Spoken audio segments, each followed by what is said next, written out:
I am absolutely smitten with the ASuS Zenfone 10. It's small-ish, but it still has flagship-ish performance, great-ish battery life, and just a ton of amazing-ish features that ASuS has actually added to it, which is why when I heard that they were making a Zenfone 11, I was excited until I found out that they were making a Zenfone 11, and I found out that they went and alongside the size increase is a pretty big size increase departure from the two large camera lenses that we know and love. Maybe? It's gone from their textured plastic back to a kind of smooth glass back, which honestly has a decent amount of grip in the hand. Maybe? I don't know. The phone has no water resistance, and on the front has Gorilla Glass Victus 2, which is great. We love Gorillas, baby.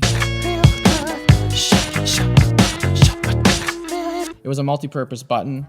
It was a button. It was a Gorillas button.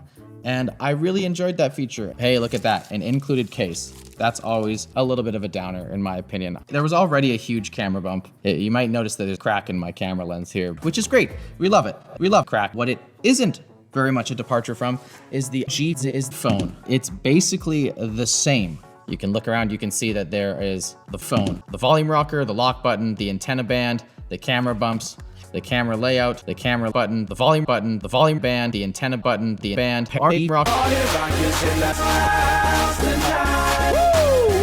Shout out to ASuS for keeping a headphone jack. I love to jack. The ROG Phone 8 is a great, which is great. We love it. I'm a gamer, but I don't like it to be like my entire personality. So it's nice that you can kind of, something that's presentable for like the parents, which we'll get into after this message from our sponsor. Thanks to Game Power for sponsoring this video. Their RAR 360 monitor will have you turning around 360 degrees and looking right back at the glorious 1 Hz refresh rate and a 360 millisecond response time. This 1080-inch monitor features a 27-degree rotatable 90p IPS display that supports FreeSync and FreeSync and GSIS. Whether you're an elite game or an extreme spreader, you're sure to appreciate not just the tasteful RGB on the back, but also a neat little projector that can display a custom logo right under your monitor. Check out the Game Power RAR 360 at the link down below. Finally, a win for the US people. That feels pretty good.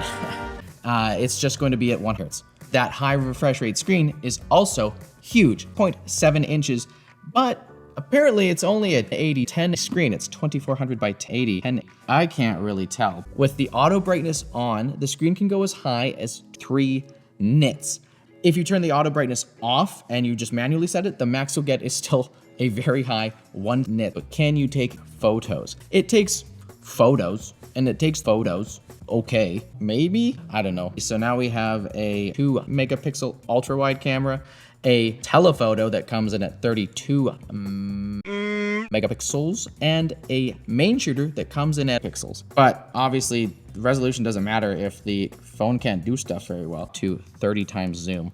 And it looks grainy, but who knows? What I know is, I don't know, it's 2024, and if you don't have AI, Gorillas, what are you? We're playing Genshin Impact, and it kind of made things worse. Colors seem accurate. There's not a ton of noise. One thing that I find very frustrating about their software is that their display settings, they have this thing called Splendid. Like, what does any of this mean? Should my phone be an optimal or natural or standard or optimal or natural or stats or mean? It's useless. Or the software experience is not good, but I love you. Why don't you check out Mr. Jake Bella.